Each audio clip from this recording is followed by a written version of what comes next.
ಜನರಿಗೆ ಜಾಗೃತಿ ಮೂಡಿಸಲು ಸರಿಯಾದ ಮಾಹಿತಿ ತಲುಪಿಸಲು ಮಾಧ್ಯಮ ಬೇಕು. ಸಮಾಜದಲ್ಲಿನ ತಪ್ಪುಗಳನ್ನು ಹೊರತರಲು ಜೊತೆಯಾಗಿ ಕೆಲಸ ಮಾಡೋಣ ಎಂದು ಜಿಲ್ಲಾ ಪೊಲೀಸ್ ವರಿಷ್ಠಾಧಿಕಾರಿ ನಿಖಿಲ್ ಹೇಳಿದರು. ಕೋಲಾರ ನಗರದ ಪತ್ರಕರ್ತರ ಭವನದಲ್ಲಿ ಜಿಲ್ಲಾ ಕಾರ್ಯನಿರತ ಪತ್ರಕರ್ತರ ಸಂಘವು ಶುಕ್ರವಾರ ಆಯೋಜಿಸಿದ್ದ ಸಂವಾದ ಮತ್ತು ಕೇಂದ್ರ ಸರ್ಕಾರ ಹೊಸದಾಗಿ ರೂಪಿಸಿರುವ ಭಾರತೀಯ ನ್ಯಾಯ ಸಂಹಿತೆ ಕುರಿತು ಪತ್ರಕರ್ತರಿಗೆ ಅರಿವು ಮೂಡಿಸುವ ಕಾರ್ಯಕ್ರಮದಲ್ಲಿ ಮಾತನಾಡಿದ ಅವರು, ಯುವ ಜನತೆಗೆ ತಿಳುವಳಿಕೆ ಮೂಡಿಸುವುದು, 15 ದಿನಕ್ಕೊಮ್ಮೆ ಆರಕ್ಷಕರ ದಿನಾಚರಣೆ, ಮಾದಕ ವಸ್ತುಗಳ ಬಗ್ಗೆ ಶಾಲಾ ಕಾಲೇಜುಗಳಿಗೆ ತೆರಳಿ ಜಾಗೃತಿ ಮೂಡಿಸಲಾಗುವುದು. ಹಾಗೆ ಪ್ರಕರಣ ದಾಖಲಾದರೆ ಭವಿಷ್ಯದ ಮೇಲೆ ಯಾವ ರೀತಿ ಪರಿಣಾಮ ಉಂಟಾಗುತ್ತೆ ಎಂಬುದರ ಬಗ್ಗೆಯೂ ಕೂಡ ತಿಳುವಳಿಕೆ ಮೂಡಿಸಲಾಗುವುದು.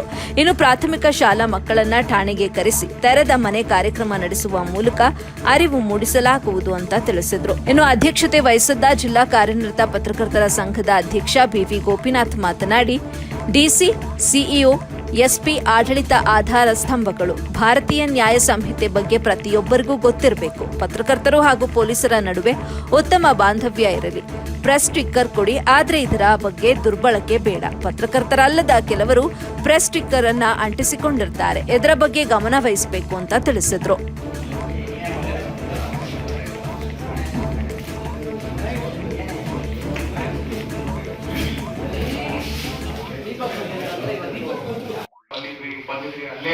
We had our first round of discussion.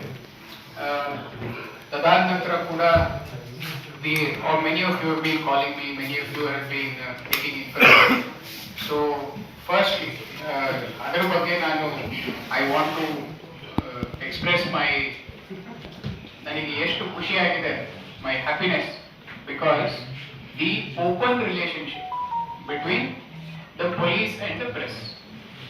Generally relationship ಇರುತ್ತೆ, ಅದು ಓಪನ್ ಆಗೇ ಇರೋದಿಲ್ಲ, ಎಲ್ಲ ಮುಚ್ಚುಮರೆಯಲ್ಲೇ ಇರುತ್ತೆ. But here one very very lovely thing, ಈ ಒಂದು ಏನು ಅಭ್ಯಾಸವನ್ನು ನೀವು ಮಾಡ್ಕೊಂಡಿದ್ದೀರಿ, I think it has to be replicated in all places. ಯಾಕಂದ್ರೆ ಇನಿಷಿಯಲಿನೇ ನಿಮ್ಮ ಒಂದು ಅಂಡರ್ಸ್ಟ್ಯಾಂಡಿಂಗ್ ಕರೆಕ್ಟ್ ಆಗಿ ಆಗ್ಬಿಟ್ರೆ, then we can always work out the coming challenges. ಮುಂದೆ ಬರುವ ದಿನಗಳಲ್ಲಿ ಯಾವುದೇ ಒಂದು ಸಣ್ಣ ಪುಟ್ಟ ವಿಚಾರ ಬಂದ್ರು ಅದನ್ನ ನಾವು ಬಗೆಹರಿಸಬಹುದು. ಸೊ ಅದು ಯಾವಾಗ ಬರುತ್ತೆ, ನಿಮ್ಮ ಮಧ್ಯೆ ಒಂದು ಪರ್ಸನಲ್ ಬಾಂಡಿಂಗ್ ಬಂದಾಗ, and this is the best way. ನಮಗೆ ನಮ್ಮ ಜೊತೆ ಬ್ರೇಕ್ಫಾಸ್ಟ್ ಮಾಡಿ ನೀವು ಈ ತರ ಒಂದು ಸಂವಾದವನ್ನ ಆಯೋಜಿಸಿರೋದು, it is, I think, a very noble thing, and I will insist that in all districts because we will all start on a good note.